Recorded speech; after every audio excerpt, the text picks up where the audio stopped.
Okay, we are live. Welcome everybody to the 2022 edition of the Island Short Fiction Contest Awards ceremony.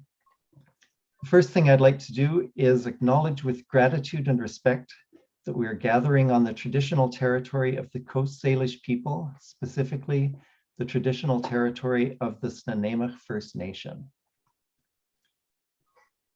Welcome to all of our contestants who won, and I would really like to thank all of the participants who sent in stories. There were a lot of people this year, and the stories were amazing. I think the judges had a really hard time deciding who to award, and I'm glad that I didn't have that job. Thank you also to the families and the teachers and the friends of the authors who provided all kinds of encouragement and support. I'd like to thank our sponsors, and our sponsors are up on the screen.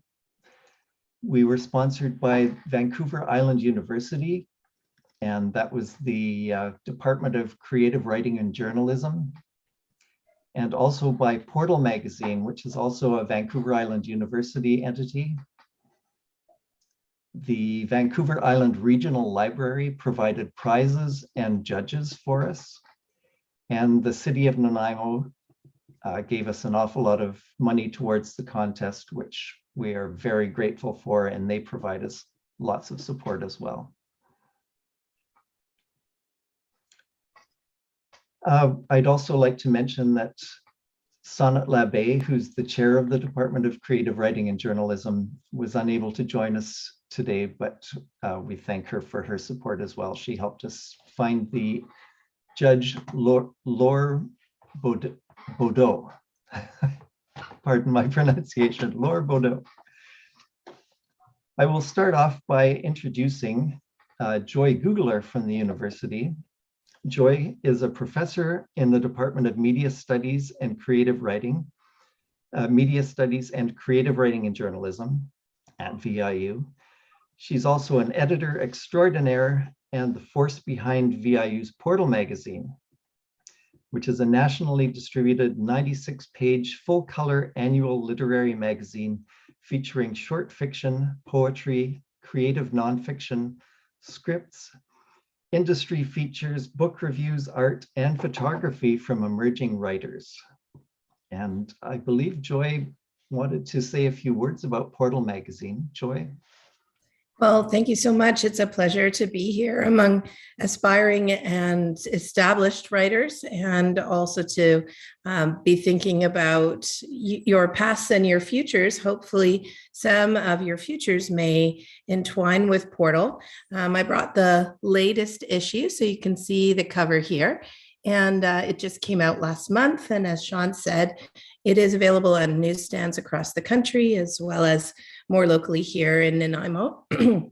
And anybody who is a student at VIU in any department on any campus in any year of their program can submit to the magazine in any genre that we publish, which is fiction, poetry, nonfiction, and script, as well as submitting art and photography. So I'm looking at the young faces on the screen here and hoping that should you end up at VIU, that you might also end up in the pages of Portal. We also have an annual contest called Portent, which is available to anybody across the country of any age, and it comes with a submission fee, and the genre changes each year. So this coming year's contest is for nonfiction, and there's a $25 entry fee, which I know can feel steep for those who are earning maybe $15 an hour, but it does include a copy of the magazine, which is $10. And we are thrilled to get submissions like you submitted to this contest, and to pour over the entries and choose a winner each year. So if you're already good at what you're doing here, which is promoting your own work and believing in it, participating in contests like this, we really hope that Portal might receive your work as well, and that you go looking for us. It's in libraries too, or you could ask for it. And we have a website, and back issues are available on Issue, ISSUU. So you can read them digitally as well if you can't get your hands on a print copy.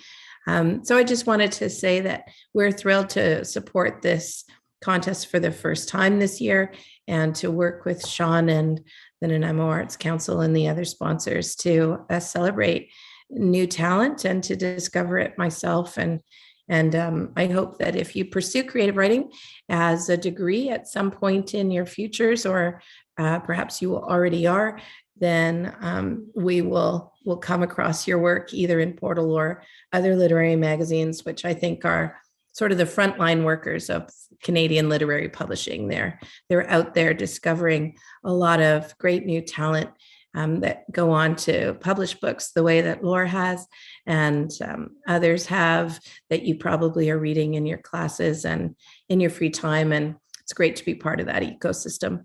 So congratulate everybody who entered, everybody who was shortlisted, everybody who won, and just celebrate literature here on Vancouver Island's West Coast, but also across the country.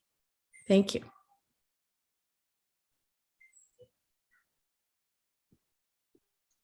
Thanks, Joy. I forgot to unmute myself.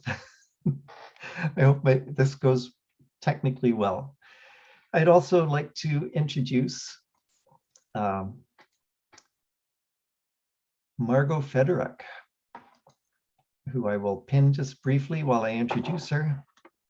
Margot is a member of the board of directors of the Nanaimo Arts Council, and she's a recent grad from VIU's Department of Creative Writing and Journalism. She's been involved with many of the Nanaimo Arts Council projects, especially the literary ones. And right now she's awaiting the imminent publication of her first book called Cooking Tips for Desperate Fishwives, an island memoir about her adventures of raising a family on Gabriola Island with an urchin diver. It includes a recipe at the end of each chapter, and I'm really looking forward to when that book comes out. I love cookbooks. Thank you. I love being part of this contest. Fabulous. Yes, thank you so much for all your work. Now I will get to our celebrity, who I will pin, Laure Baudot. She was the judge of the adult category this year, and we will be asking her to read from her own work just after the junior category awards. Laure Baudot is the author of This One Because of the Dead from Cormorant Books, 2019. And her short stories and essays have appeared in publications including the Antigonish Review, Danforth Review, Found Press, Prairie Fire, and Wasafiri Magazine of International Contemporary Writing. She's currently a psychotherapist in training and lives in Toronto with her family. And I would just quickly share my screen again. I'm afraid I put this at the end, but let me see if I can get to it quickly.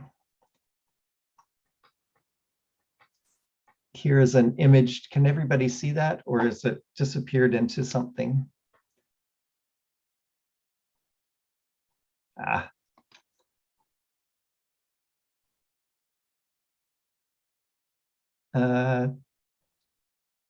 There's Laure.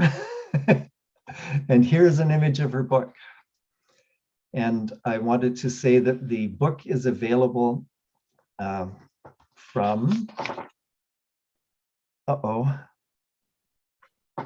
Window Seat Books said Window that Seat it would be very, you can order it through them and it will be quite quick.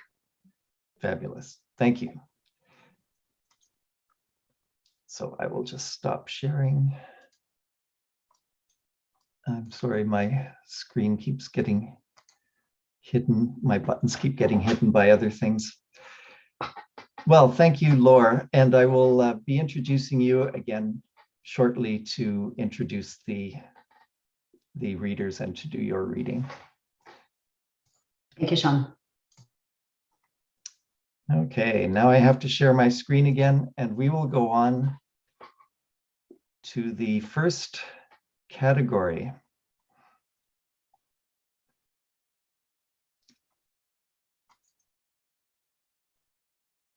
Okay. One more back. Here we go. So the judge of the first category was Julie Carter from the Vancouver Island Regional Library. Is everybody able to see the still of her on the screen? Fabulous. The Vancouver Island Regional Library judges were not able to join us today, but they sent their comments as YouTube videos, which I will now play, and I'll pause them when they get to the next reader, and in the pause, I'll have the readers read their works. So here we go with Julie. Hello, everyone. My name is Julie. I'm a librarian at the Nanaimo North Branch of Vancouver Island.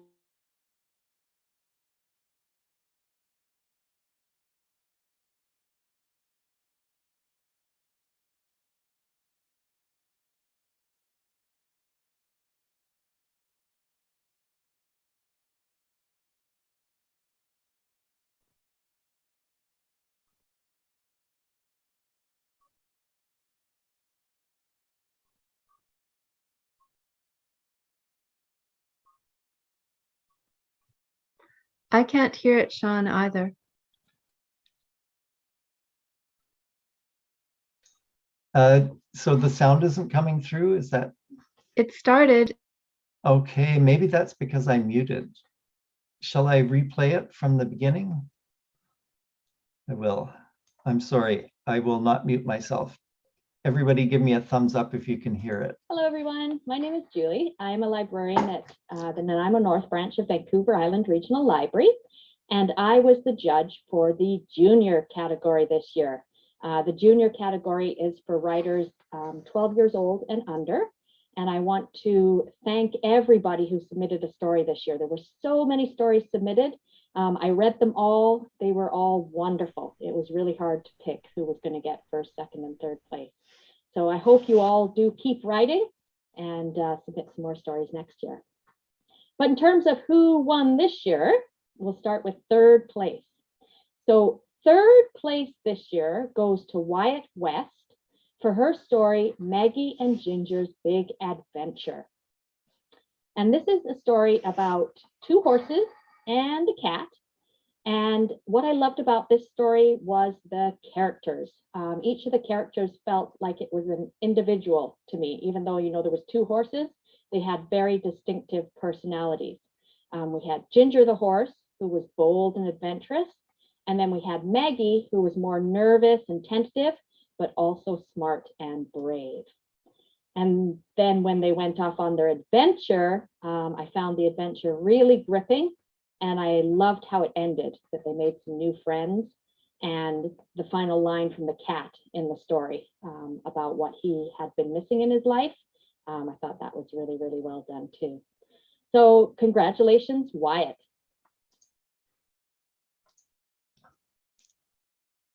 So Wyatt is not here to read today. That's right. Yes, thank you. I just wanted to say exactly that, and I will go on with the next part of this.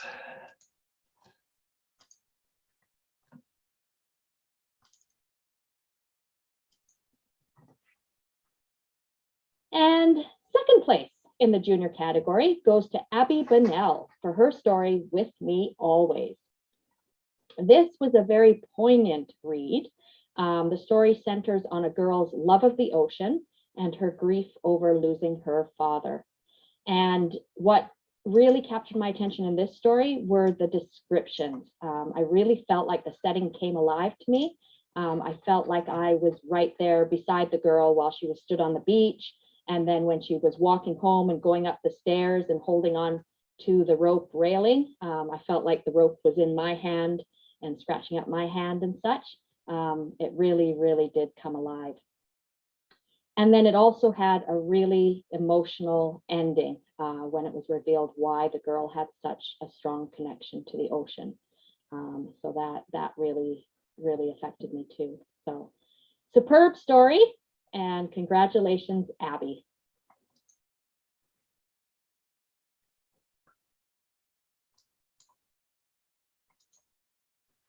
Okay, I will go to Abby. And Abby, if you could unmute, I will just pin you and have you read from your story, if you would, please. Okay, do I read the whole thing? You can read the whole thing if you really want to, or you can read an excerpt from it if you want to leave people in suspense. I'll leave that up to you. Okay. 1 second. I just have to grab it. I'll be right back. Okay. And now we have the door.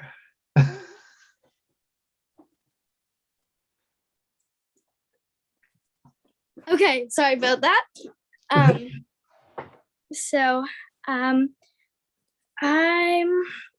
going to, okay. So with me always.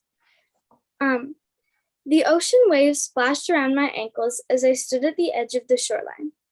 I take a step forward, but I'm still shallow enough that the cool ocean water can't reach my worn, rolled up jeans. The wind howls around me and whips my long strawberry blonde hair in my face. I look around and see the familiar high cliffs hanging over the sandy beach and the old steps built into them that have gone up and down thousands of times. I can see my mom's house at the top of the cliffs where we live together. I'm different from other girls my age. I have a weird, special connection with the ocean. Some days I almost feel like I'm a part of the whole thing. Nobody understands how I feel. I just want to dive into the white crested waves and become the ocean. I'm the best swimmer my age, and I never mind the cold, salty waters. I'll always go to the beach, every day. Some days it'll be pouring rain, but that doesn't matter to me. I'll even come if there's a hurricane going on outside. Not that that's ever happened before. I glance at my watch, 5:56. I had promised my mom that I would be home by 6 for supper. I sigh, turn around, and slip on my shoes. I wish I could stay at the beach, with the ocean, the crashing of the waves, the howling of the wind, the grainy feel of sand on my feet. I try to walk slowly, savoring every moment I can be here. I reach the steps, the rope railings on either side of the steps worn and tired from constantly being whipped and beaten by the ferocious winds in my town, Willow Waters. I grab on, the old rope scratching my hands, and pull myself up, one step at a time, until I reach the top. Me and my mom's old character house stood looking cozy, warm, and inviting. It's a pale blue 2-story house with a wraparound porch and every type of plant and flower you can imagine decorating the front of the yard. Can I stop there? Okay, thank you. Absolutely. Thank you very much. That was great. Yay. Okay, well, I will go back and continue with the next person. And finally, first place in the junior category. First place in the junior category this year goes to Mira Vickers with her story called The Grimmathonian Monster. And this was a scary read. It's a great piece of horror fiction. I really feel like it could give you nightmares if you read it close to bedtime, or at least it could give me nightmares if I read it close to bedtime. The monster was just so very well described. We not only got told what it looked like, but also what it sounded like and what it smelled like. And the smell in particular just about had me gagging, like just absolutely disgusting. I felt like I should have been just kind of holding my nose while I was reading the story just to stop the smell from getting up there. The monster really, really did become a living, breathing entity to me. So really, really well done. So congratulations, Mira. Fantastic story. And thank you again to everybody who participated in the junior category. And I hope I'll be reading some stories from you next year. Bye.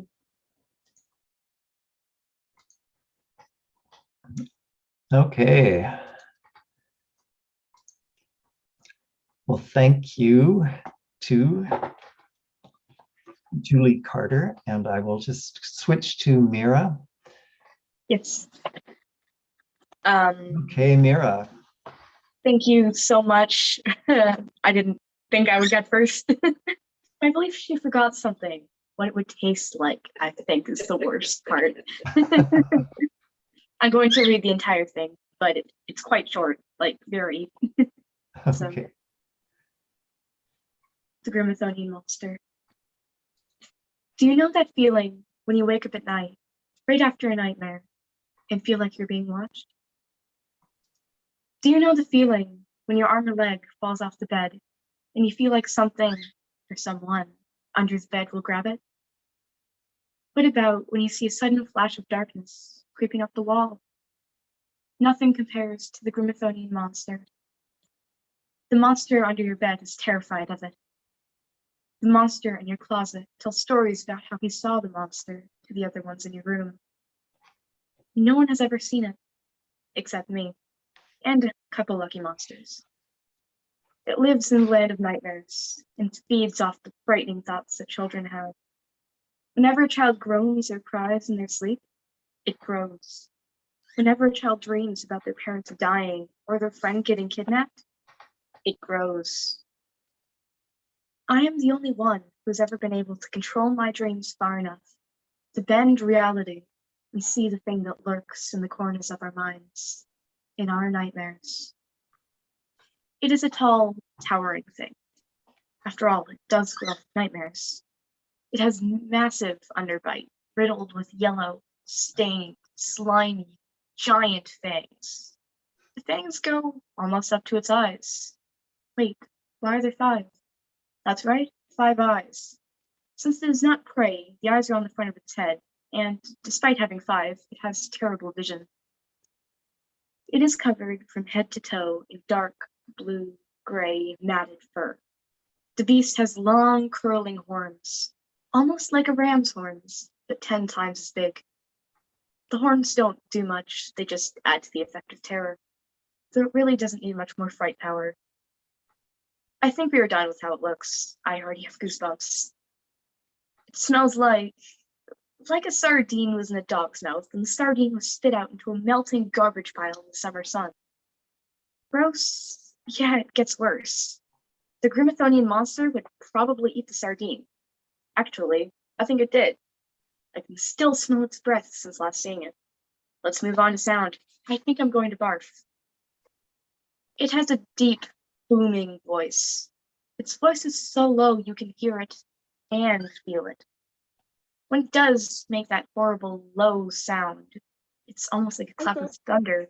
You know it's mad. The Grimethonian monster also feels weird.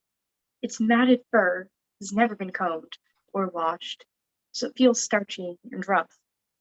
Gross. What the fur would taste like is another thing altogether.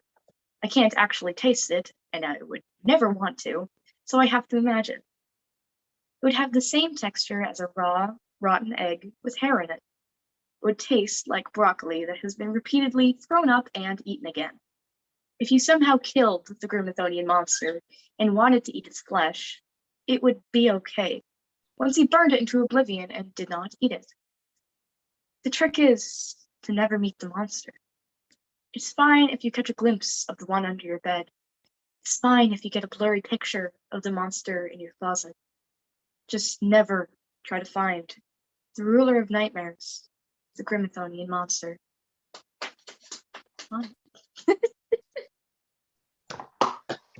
Yay. Very well done. Thank you.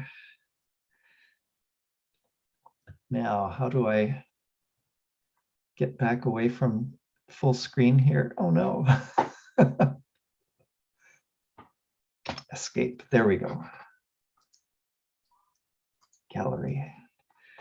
Well, thank you very much, Mira. That was awesome. We will now sorry, did you want to go, Margot? Yeah, I think at this point, Laure is going to do her reading, and I just wanted to say that there is a warning for, it's mainly for 12-year-olds and up. So there is some frightening material also in some of the teen categories and the adult categories. So the juniors that are here, you're welcome to leave the Zoom room if you like. So anyway, there's our warning. Yes, the trigger warning for Laure's is it's a story about the Holocaust with mention of the death of an infant in a concentration camp and intergenerational trauma. So if any of those would trigger you, then please feel free to leave. And with that, I will introduce Laure and have her read. I wanted to have her read early enough that everyone would get to hear it if they wanted to. So with no further ado, Laure, if you would please read, I'll pin you as well. Thank you so much, Sean. I just want to say thank you to Sonnet Labe, who's not here, but thank you, Sonnet, for recruiting me to help with the judging for this incredible contest. I feel it's been a privilege. I always feel like it's a privilege to see, young talent, especially. I love hearing children and teens and young people read from their early work. I find it incredibly exciting and inspiring, and I love this privilege of being exposed to the writing in its early stages. It's really fantastic. So thank you. And thank you so much to Margot Frederick and to Sean Gallagher for shepherding me along this process and for hosting today. So I'll be reading from an excerpt from a story called Siblings from my book, This One Because of the Dead. I wasn't sure. I typically read from the title story, so I thought I would mix things up today and read from a different story. I've always been interested in the topic of intergenerational trauma.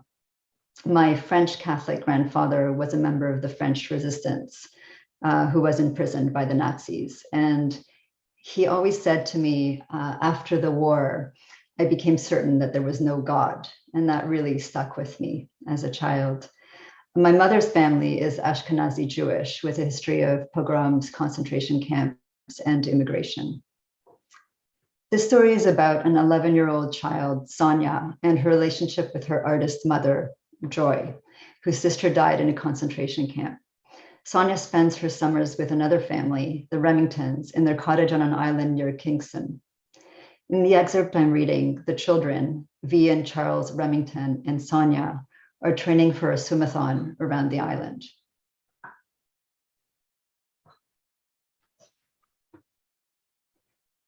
Throughout July, they practice twice a day. V is always the first one in, tiptoeing on the rocks as if they are too hot to linger on, then sliding in. Charles moves slowly but efficiently. Sonia is the last one in, and only after a good minute or two of stalling by pretending to adjust her bathing suit. The suit is one of V's old ones. Asta gave it to her after seeing Sonia shiver in her own. She had only brought one bathing suit, which she had to wear while it was still wet from the day before. Each day, Sonia increases the number of lengths she swims by almost one. Some days her muscles ache, and twice Charles tells her to take an afternoon off. Your muscles need recovery time, he says. After each day of rest, she swims further than ever before. By August, she can swim 50 lengths. The water is no longer frightening. With each stroke, she creates a wall between herself and things that lurk. One day, she catches her reflection in the mirror of the room she shares with V. Her fingers are long and brown. Her fingernails are smooth as beach stones. At home, she's often trying to figure things out. How to interrupt Joy's work to ask her to sign a permission slip, what they will eat for dinner, and whether mac and cheese 2 nights in a row will give her a stomach ache. And she's in the habit of biting her cuticles while she thinks. On the island, she hasn't bitten them once. Sometimes when Sonia gets home from school, Joy surprises her by being in the kitchen, frying chicken breasts or stirring a bubbling soup on the stove. On those evenings, she plays a card game of war with Sonia. There are moments when, caught in a flurry of card moves, she laughs, and Sonia studies her mother's face, unused to seeing it so happy. Seconds later, her mother frowns. I forget, she'll say. What does the Joker do in this game, anyway? When Sonia turns and studies herself in the Remington's mirror, she sees that her upper back has developed muscle. She's beginning to resemble, not V, who is lithe like her father, but Asta and Charles, whose large-boned Scandinavian bodies give off an impression of reliability. Neighbors, Jean and David Thomas, are expected for dinner. Everybody knows them. 5 years before, their daughter was the youngest person to swim around the island. To host them, Asta wears an old 60s-style dress with enormous flowers. When she appears at the living room door, Arnold says, "That's a bright piece." Asta frowns. She makes Sonia think of a piece of yellow glass polished by the sea, so unlike Joy, who is so thin she almost disappears. Whenever Sonia makes dinner for Joy, Joy says, "God, if it weren't for you, I'd forget to eat." Jean Thomas is a compact woman with blunt fingernails who wears a blue anorak at dinner. Their daughter isn't with them, she explains. She's on a sailing trip for exceptional teenagers. Ah, yes, she says when introduced to Sonia, the daughter of the artist. Mrs. Thomas keeps each food item separate on her plate. She peers down her long nose at Sonia. And what tradition does she work in? Sonia tries to remember the words people use to describe her mother's work. Broad strokes in navy and brick red, skeletal faces whose black pupils almost fill the whites of the eyes. Those canvases that her mother tried to hide by putting them deep into an attic crawl space. For a moment, the feeling of dread she experiences whenever she sees Joy's paintings obliterates her thoughts. Reality, she asks? Joy has a growing reputation, says Arnold. She's a descendant of survivors, what the Jews call the Shoah. I always forget that you're a historian, Mrs. Thomas says. I wonder, though, if there's anything else to say about the Holocaust. Sonia sees herself as a tiny figure pummeling Mrs. Thomas's face, which is as dense as an acorn. Words fly within her mind like mosquitoes, and she has trouble choosing which ones to put to Mrs. Thomas.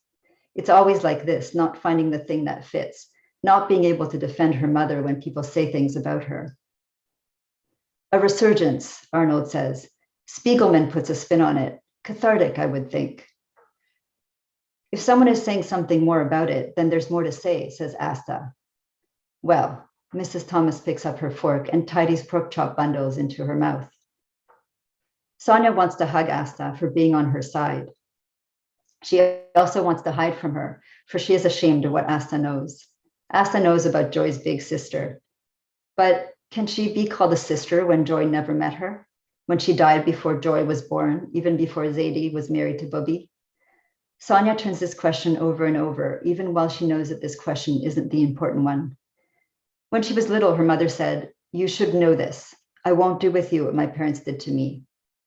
Sonia doesn't remember the exact conversation, just those words floating on dark lake water. Asta once asked Joy, "You haven't shown her that painting, have you?" Sonia tried to decide which canvas they were talking about and whether it had been one of the ones in the crawl space. "No," her mother's voice answered. "I should hope not. There's a limit," said Asta. But what was the limit, Sonia wondered, and how did you paint one? Thank you. Thank you very much. Wow. Well, that was awesome. Now I'll just get back to the gallery view. And we will move on to the junior category. Hi, folks. Oops, I will share my screen. We have another librarian from the Vancouver Island Regional Library, Darby Love, who judged the youth category. And so here is her recording. She, by the way, she did not do it from 3 up to number 1. She did it the other way around. So we're going to start with the winner and work our way down this time. Hi folks, my name is Darby and I'm the Adult Services Librarian at the Nanaimo North Branch of Vancouver Island Regional Library. I had the great pleasure of judging the teen division of the Island Short Fiction Contest. Thank you for writing such amazing stories with such creativity and range. I wrote, in choosing my top 3, it actually ended up being 4 choices. Why does this have to be so hard? There are so many great stories to choose from. Yeah, so thanks for making my job really hard. It was a total pleasure to read your work. My top pick ended up being The Push. I was really overwhelmed by this amazing, very short story capturing just a few moments between a doe and a woman at the side of a road for one of possibly the worst days in either of their lives.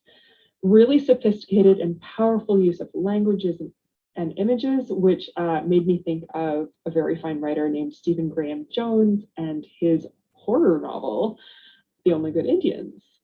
So kudos to you, author of The Push, for telling this, capturing just a few moments between a doe and a woman at the side of a road for one of possibly the worst days in either of their lives. Dear. Really sophisticated and powerful. I'll just let it get back to the and images, correct which place. made me think of a very fine writer named Stephen Graham Jones and his horror novel, The Only Good Indians. So kudos to you, author of The Push. So you can never have your name repeated too many times, I guess. Well, now we will not be having Lilith's story read today because she's not attending. But congratulations to Lilith Stoico-Lang for winning the youth category. And I'm sorry not to be able to hear it.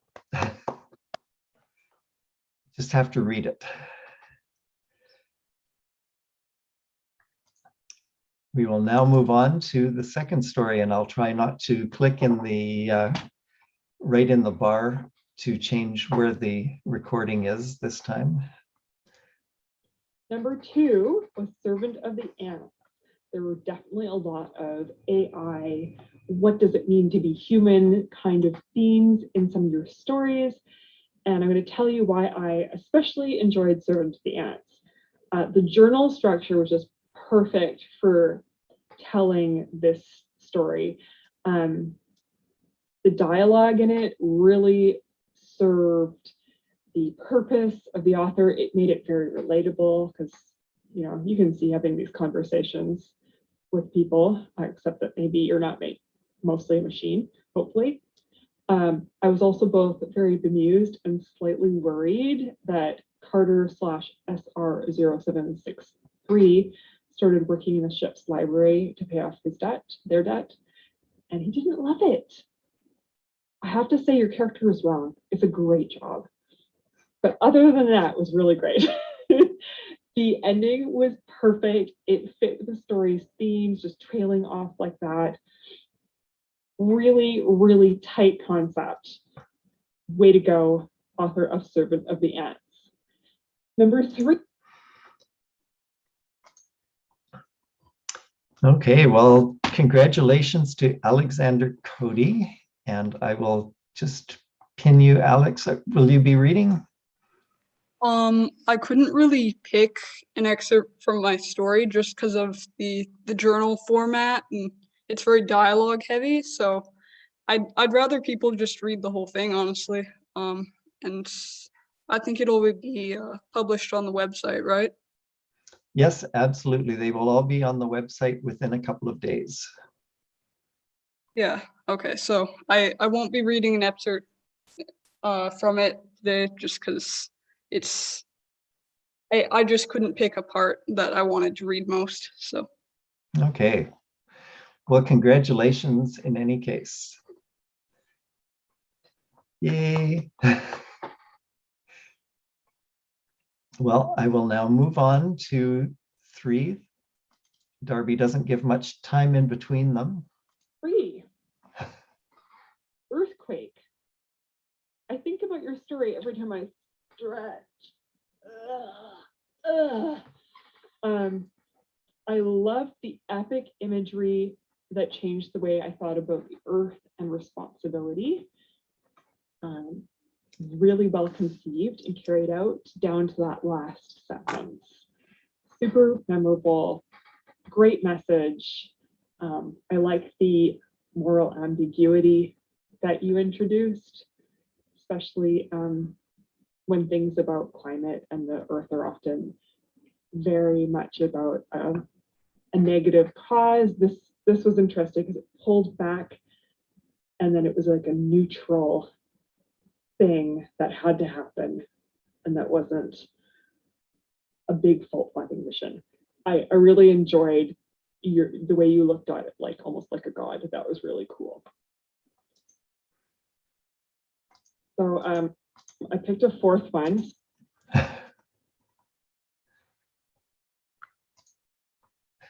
Sorry, I wasn't entirely sure she was finished there. Blanca, congratulations. I will just pin you. Will you be reading? It's quite short, so I think I'll be able to read it all, so I don't need to choose an excerpt, but okay. This morning, I'm the force of nature. The strength I feel is unbearable, but I understand I have been chosen. I work for the universe now. A lot has changed in one night. I was a girl in 11th grade, eager to please and aching to fit in. My biggest worry was the science test the next day. Now I have the weight of the world on my back. I feel it squeezing me into tight decisions. The prickly sense of billions waking up on me is new and uncomfortable. I am sore from roots growing through my surface, and I am in need of a stretch. But my situation is unavoidable. When I say things are different, I mean life-changing. I have been selected to act as Earth for the next 1,000 years. My first task, make mountains move. This is tricky. People don't understand that the earthquake is not to be blamed for its destruction. It's simply the price you pay for putting value in tangibles. I know now, but I also know the devastation it causes, and it makes my job a whole lot harder. With the utmost sorrow, I begin to push. I start stiff and slowly rumble to life. The population will experience large waves of land similar to the ocean, making it strenuous to run away. It is heavy and difficult, but feels like waking up after a good sleep or showering after a bike ride. Sorry, I had to switch pages. The cracking of cement is satisfying, crackling of a campfire. The shattering glass is itching a mosquito bite. I'm energized and focused, but I'm killing hundreds. Families torn apart, friends are lost. I grieve in great relief. That's all.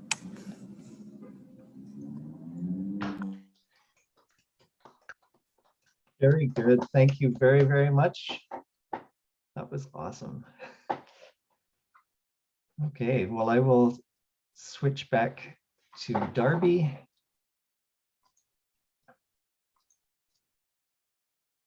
Who was just a word into her 4th place, so I'll take it back a sec. I picked a 4th one, so it's tying with number 3, earthquake. Our second number 3 or 4 is Revenge of the Butterflies. It's also taking some horror themes. You guys wrote some really scary stories. Horror themes, environmentalism themes, and took a little different twist on it again. I had a whole bunch of my coworkers read it and they thought it was terrifying. So way to go. You scared a bunch of people who worked at the library with your story, author of Revenge of the Butterflies. I said that it was lushly creepy and beautifully threatening. We deserve every bite from those butterflies. How will the world end? In a soft torrent of color and pattern. And I believe it after reading your story. Way to go. Thank you again, everybody. I really enjoyed your creativity and all the worlds that you took me to and your vast array of characters.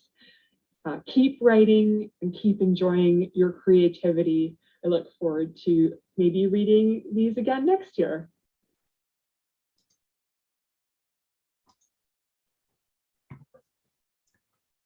Well, that was great too. And for 3.2, the other third place, I will pin Linnea. Will you be reading, Linnea? Yes, I will. Great. And mine's also pretty short, so I'll just read the whole thing. Okay, Revenge of the Butterflies. They came in a flood of color, orange and black, tiger stripes, and leopard spots. Scientists puzzled over their sudden return. Was it an increase in rainfall, higher food availability, an unexpected adaptation to the warming climate? Whatever it was that had brought them back, people rejoiced. This was a sign that things were changing. We tried our best to destroy nature, they thought, and maybe our guilt is finally strong enough to bring it back. Is this Mother Nature's way of saying she forgives us? It was a hopeful thought, incorrect maybe, but a sweet one just the same. And in places where the butterflies swarmed, people danced outside, the air thick with fervent gold and burnt orange and deep exquisite black. They laughed as powdery wings tickled their faces, leaving soft residue, and tiny legs brushed past their cheeks. They closed their eyes, reveling in the overwhelming beauty of these small, resilient creatures. How had they tried to rid the world of this? How had they not realized what their machines and corporations were trying to extinguish? Never again, they promised to themselves. We must be glad that our mother has decided to give us a second chance, so that this time we can do it right. How wrong they were. Wings flashed, proboscides darted. Butterflies landed on pink faces, delicate eyelids, tattooed arms, and they started to bite. A man with tanned limbs and graying hair felt a pain in his calf and looked down to see a cluster of butterflies tearing at his skin. He swatted clumsily, crushing and killing delicate insects. But where one dead butterfly fell from his leg, 10 more latched on with lethal determination. A woman with bleached hair and a sharp nose like a bird's beak screamed as butterflies flooded her vision, landing on the liquid jelly of her eyeballs and sucking them dry. Another woman fell to the ground, choking on spindly legs and dry wings, as butterflies flew into her mouth and began to bite her cheeks from the inside. They feasted, the butterflies. They were not suited to a carnivore's diet, and alone they could only consume so much flesh. But together they formed a single being, a monster, a god, an entity larger than humanity could ever hope to become, that bit and tasted and fed with vicious insectile incessance. They fought for their mother, not yours, never yours. And when the sun had risen and set again, a full day gone by, they reigned victorious. When they finally departed, a startling orange cloud against bright blue sky, there was no one left to hear the gentle fluttering of a trillion delicate wings that together was as deafening as the end of the world. The end.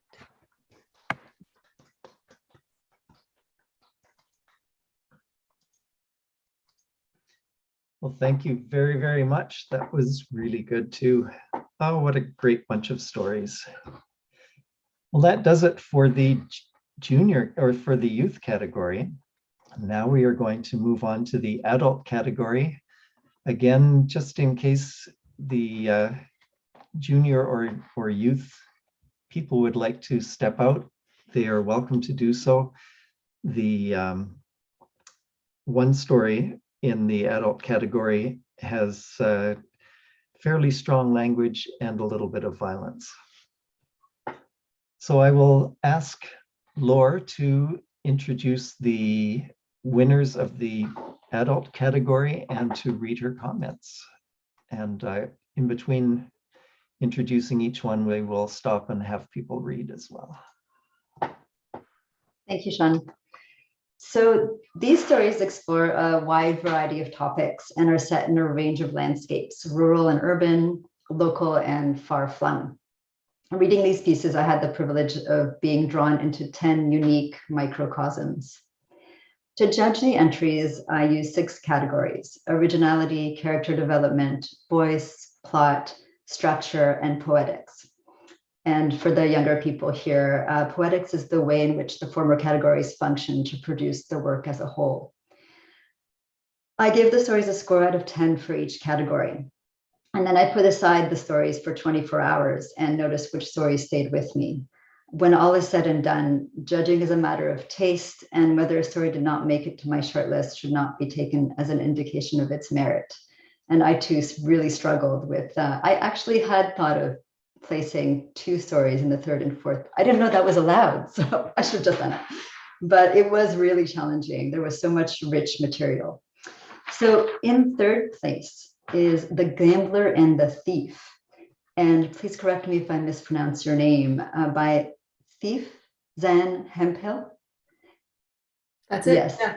perfect. Okay. It's a well-crafted story about a protagonist faced with an ethical quandary. It is about the complexities of friendship, what remains unsaid, and what we choose to ignore in our quest to stay connected. The story setting and characterization successfully evoke the unique milieu of sci-fi conventions, depicting a group of misfits who embrace the convention lifestyle even while resisting it. The dialogue captures the dynamic of young, disaffected characters struggling to find a sense of meaning. So congratulations, Thief. I see that your name on the screen is Zan. Do you prefer to be called Zan? Sorry, yeah, I'm Zan. Sorry, it was the gambler and the thief. They're the characters in the story. Ah, okay. I was sent a list of the winners, and that was what was written. So I'm just reading what I was given. Yeah, as you know. So Zan, I'm sorry about that. No problem. So congratulations, Zan, on winning the 3rd place for The Gambler and the Thief. Well done. Thanks. Congratulations. And will you be reading? Yeah, I can read an excerpt from the story. It's too long to read the whole thing, but I highlighted a bit in the middle.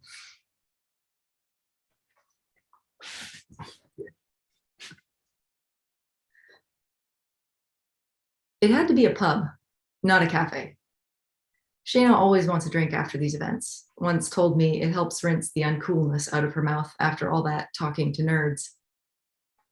Shayna often attracts Klingons. Raven probably became stuck while I was in line for a booth. And none of the foam costumes or single-run comics had shaken her loose. Dangers of talking to nerds, I guess. Shayna has fans, even though she doesn't make anything. She's loud and wears provocative clothing, and lonely people mistake volume for confidence. They gather like moths around a firefly.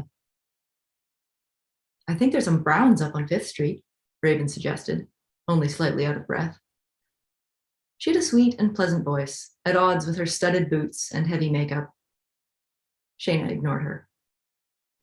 Trudging along behind them both, I imagined a little farmer inside Shayna, shoveling Raven's raw idolatry into a heap and hoping that that's how you grow respect. With a whoop, Shayna spotted somewhere suitable and whirled around with big airplane guiding gestures to usher us toward a black set of double doors. They sort of blended with the other shop fronts, and the entry indistinguishable as a pub except for brass handles and a backlit plastic sign in one window proclaiming, "Eat, drink, be Irish." I'd never been in here before, but it felt familiar. I knew the decor would be brown and green or brown and red. The bathroom would have a tampon machine, but no condoms. There'd be 2 domestic lagers and Guinness on tap, with maybe a few other options in bottles. I was looking forward to setting down my bag, but just as we entered, I caught a flash of my friend's painted nails sliding into Raven's pocket. My shoulder pain took a back seat to this new irritation. I watched as Shayna's glossy nails fished something out of that not hers pocket and whisked it into her little plastic purse. And all the while, she commented loudly to Raven about the small beer selection, the mismatched chairs. This wasn't the first time Shayna's weird little obsession with other people's stuff put me in hot water. When we were kids, she stole from me. But I knew where she kept her stash, so it was kind of harmless. One day, something of mine would go missing. The next week, something from her collection would disappear. We didn't talk about it. Shayna's wild gestures occasionally caught attention from the room at large, which was then perhaps absorbed by her halo of hair. In stark contrast, the new girl's mild expression and Eeyore clothes shed interest, dodged scrutiny. Raven nodded now and then and asked questions like, and then what happened? With big eyes and genuine fascination, a support character to the core. Shayna looked almost high. How did Raven not wonder at the sudden change? Partway through her first round, 2 lagers and a black tea, Raven frantically started patting down all her pockets and breathing faster and faster, and I knew the heist had been discovered. What? What's wrong? Shayna asked, lying eyes wide.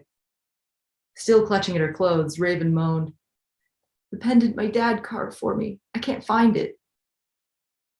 A few eyes around the room slid over to watch her distress, and she looked mortified. Ragged breath battled with rising sobs and lost. A farce ensued, with 2 of us avoiding the object in question and the third crying useless little circles around the table. Embarrassed tears dragged mascara down Raven's round face while Shayna soothed her with weird cooing noises, and I had to kneel down on the dirty brown carpet and pretend to search the floor to get away from them. As Shayna lavished attention on Raven like a new pet, sobs eventually became sniffles. Mopping at her face, Raven cringed at all the makeup that came away on the napkin. "Don't worry, you look like a total metalhead," Shayna teased, and actually drew mascara down her own cheek with a wet, beery finger. "It's true," I said, trying to smile. "Right out of Rolling Stone." I stuck my tongue out like Gene Simmons and got a small hiccup of appreciation. We changed seats during the search, and now Shayna sat in the middle, completely engrossed in playing Mother Hen. I stared at my beer, but saw past it. Shayna's purse was tucked under the bench by my boot. Without really thinking, I reached in and felt around. A wallet and some lipstick, and one other thing met my fingers. My heart leapt into my throat and stayed there. The other 2 girls were distracted with each other and didn't say anything when I rabbited off to the washroom. Did any of the other patrons think I was a thief? My hand felt dirty where it touched the inside of my friend's purse. Suddenly, I actually had to pee. And I'm going to stop there.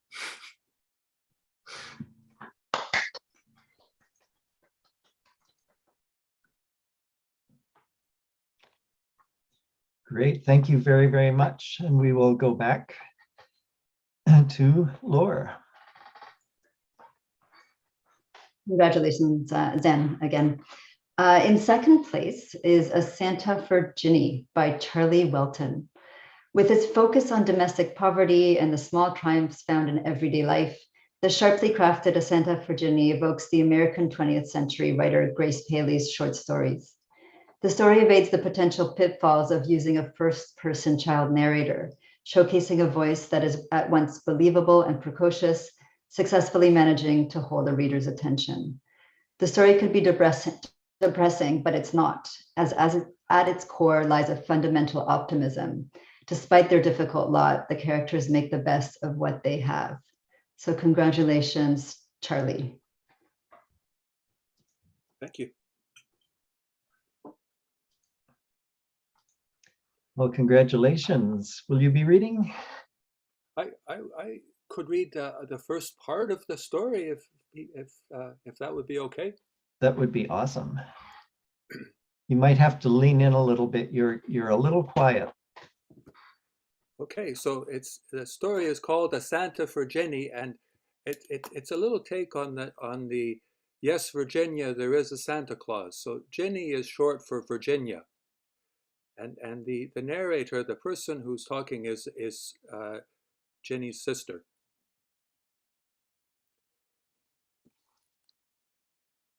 Santa's coming, Santa's coming. Jenny's gonna puke, she's so excited. We're sisters and I love her to bits, but she can drive me crazy. Wait, does he know we're at Dad's? Santa lives next door, of course he knows, I joke. And stop playing with my fan, you're gonna break it. No, not Mr. Schultz, I mean the real Santa, the real Santa. Her face is going blotchy, she's gonna cry. Not in the mood for jokes, I guess. Don't worry, it's Christmas Eve, he'll be here. But Ernie should have been home ages ago. And he's been working, so he should have money. The problem is, that's a lot of shoulds, and Ernie doesn't do well with shoulds. Ernie is Jenny's real dad, not mine, but I still call him Dad. I'll be honest, I don't think he gives a hoot about Christmas or Santa. Mom says he's not mean, just thoughtless. He'd rather drink beer and watch TV. Not that she's one to talk. We're supposed to be with her this year. But she's got this fancy new boyfriend and he's invited her to have Christmas with his family, la-dee-da. So guess who gets dropped off at Ernie's like a couple of hot potatoes? I bet she hasn't even told the new guy about us yet. I'm staying up and waiting. Jenny's pretty smart, but she's only 5 and she still believes in Santa. I'm 10, so naturally I'm twice as smart. Is my stocking straight? Yours is all crooked. What if he doesn't want crackers? Isn't it supposed to be cookies? Milk and cookies. We need milk and cookies. Shut up. Who doesn't like crackers, I say? And give it back. That's mine. The thing is, all we've got is crackers. Not counting those gross pickly things at the back of the fridge. And the bag of Mr. Noodles that Mom left us. I'm really surprised to be saying this, but I'm almost getting sick of Mr. Noodles. They used to be my favorite. It'd sure be nice if Ernie got paid today. And everybody knows that Santa doesn't come if you're awake. You shut up. You're stupid. Where's Dad? Does grown-ups have to be sleeping too? Absolutely positively, I reply. Of course they do. And I shut my eyes and make snoring sounds, which makes her laugh, and then she makes snoring sounds too, and then we're both laughing and jumping around like crazy hyenas. He'd better get here soon, that's all there is to it. Sometimes he stops at the White Spot for a beer, but they'll be closed by now. That's where Annie works, his new girlfriend. I bet she gives him free beers. I even bet that's why she's his new girlfriend. Hey, wait, maybe he's at Annie's. Her number's on the fridge. I think I'll leave it at there. Leave it at that. Thank you very much. Very, very evocative. I wanted to say before we go on, we also had 2 advanced readers for this category, and I would like to mention their names and thank them as well. They were Tracy Balanick, who is a past winner of the Island Short Fiction Contest, and Susan Yates, who is an author, I believe. Is that right, Margot? Susan Yates does a lot of editing, but she was a librarian for many years. Okay, well, they both did an awful lot of work, and we thank them very much for that as well. So I'll go back with a drum roll for the winning story of the adult category to Laure. Before I go on, you reminded me, Sean, that I wanted to thank the Nanaimo Arts Council for funding this event and organizing this event. I know I thanked you individually, but I wanted to make that a little more official. These arts councils are fundamentally important to nurturing young talents and people who may not have had opportunities to bring their work to the public eye. So I just thank the Nanaimo Arts Council today. So for first place is the story titled Bear by Robert Bowerman. Bowerman. Bear is a funny, poignant, and exquisitely crafted story written in elegant prose. Like The Gambler and the Thief, Bear is also about friendship, though the friendship here is a casual one between passing acquaintances, rather than the intimate one found in Gambler. Nevertheless, the friendship is central to the story. In Bear, the author has deftly created a complex character, reminding us that people are not always what they seem. Bear is a man who drinks and fights too much, but who also helps others in need. Through the eyes of the narrator, Bear's friend, the story forces us to reevaluate our judgment of others, especially those at the margins of our society. Reading the story more than once, I was struck by the nuances of the text's exploration of the men's relationship, The narrator's quest to understand Bear is paralleled by his efforts to better understand himself. So congratulations, Robert.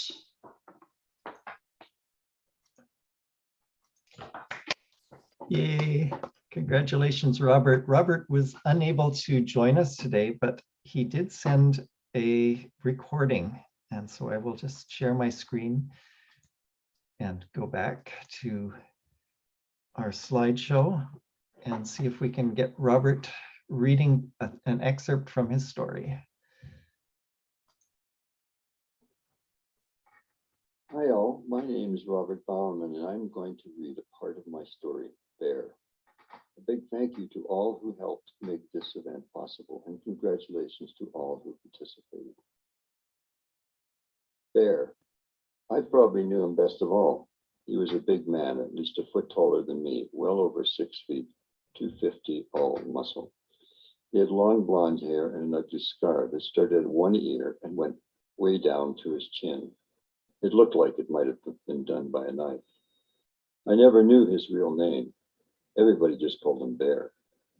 He told me once that he wouldn't mind coming back as one, if that's the way it works. He kind of walked like one too, real loose, swinging his arms. Every so often he'd stop, cock his head side to side, and it seemed like he was sniffing the air. A lot of people were afraid of him, but we got along just fine. We got to know each other because we both stayed at a rooming house, the Riverview Manor on First and Pine. He kept his room neat. There was a picture of Jesus on one wall, and another was a picture of a meadow with some trees and a mountain in the background. It's the kind of place where I'd like to live if I ever got the chance, he said, when I asked him about it. He always made his bed and his clothes were on hangers or tucked away in the dresser. He'd take his shoes off before he came in, and he made sure I did too. Even the bathroom was clean. The other thing I noticed was an old Gideon Bible on an end table beside the bed. I was always too embarrassed to invite him into my room, but one time he got a peek. To me, it looked pretty normal. Sure, there were some old newspapers, empty beer bottles, and dirty clothes lying around, but I figured it wasn't that different from a lot of other single guys. Bear just shook his head. Geez, little Joe, it's a hell of a mess. You should do something about it. For a while I tried, but it didn't last. Sometimes we worked together, but mostly under the table, helping contractors tear down buildings or hauling stuff back and forth on a job site. For him, it was nothing to lift big slabs of concrete, but a lot of times I'd be dragging my ass after a couple of hours. When Bear saw how tired I was, he told me to go hide for a while and he'd do my work as well as his own. Mostly he didn't talk about himself, but I did hear that he worked high steel in New York City before he got sent to the big house for manslaughter. I asked him about it. It started with a fight that got out of hand. I thought he was dead when I left him, so I burned his trailer down to cover my tracks. It turned out that it was the fire that killed him. I took a life and I've been trying to make it ever since. But I've been trying to make it right ever since. When he had the money, we'd go for a drink at the Silver Dollar and listen to some country and western. It was a nice bar, although maybe it was a little dim. But that was good because it meant you couldn't see the brown stains on the wallpaper. Yeah, okay, the tables were a little wonky, and it was true they had black cigarette marks because people forgot to use the ashtrays. But the beer was cheap, and the bartenders were friendly, so long as you had money to pay. Sometimes they even smiled. It always got quiet when we came in. Bear hated it if people made noises when the band was playing. Once when the two guys were starting to get into it, he just scowled at them. The smart one took off pretty quick, but the other guy couldn't take a hint. He was too drunk to know any better. Come on, you big pile of shit. I want a piece of you, he said. He was a mean drunk, and I'd seen him beat up people before. He even sent one guy to the hospital. He was about 30, maybe 10 years younger than Bear, and almost as big, but it was mostly fat. Bear just folded his arms and shook his head slowly. I heard him sigh. It was the same way my old grade 3 teacher, Mrs. Peabody, used to act when she caught me doing something bad. Thank you. I hope you enjoyed this little excerpt.